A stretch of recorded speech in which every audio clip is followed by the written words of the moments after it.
I'm doing tires and brakes on the T-Max today, and I wanted to give you guys a little bit of a quick PSA. I've used EBC Sintered H8 series pads on the T-Max front and back pretty much since I got the thing, and I've had it 8 years now.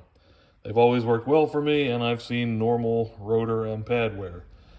Last time around, I decided to try these Malossi MHR Sintered pads, and they stopped very well. They may even stop a little bit better, possibly, but they wore my new rotors twice or more quickly than they should.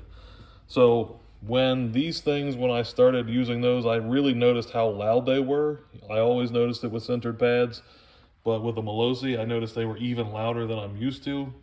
Kind of sounded like they were digging in, and I think they were, because they have put this, I'm now, minimum thickness on these was 3 millimeters. I ran them down to like 2.8 millimeters just because I was trying to get some kind of life out of them. But yes, they've worn them at least twice as quickly. So if it were me, I would stick with EBC pads. They've worked very well for me. This is not paid or anything.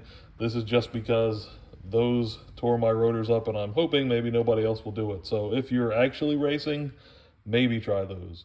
If you're a real street rider, I would go with these. One more quick note, I'm trying out these Arashi brake rotors because when I looked up Yamaha, they wanted, I believe it was 410 or something like that, around 400 bucks for the pair of front rotors, and I also needed the rear rotor. I replaced the rear brake with an Arashi rotor, and I've got the EBC pads back in there, and I did that about 3,000 miles ago, and it's wearing totally normal as far as I can tell so far.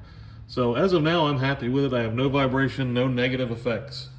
I haven't checked the current price as of today, but at the time, again, it was around 400 bucks for just these front discs for my T-Max.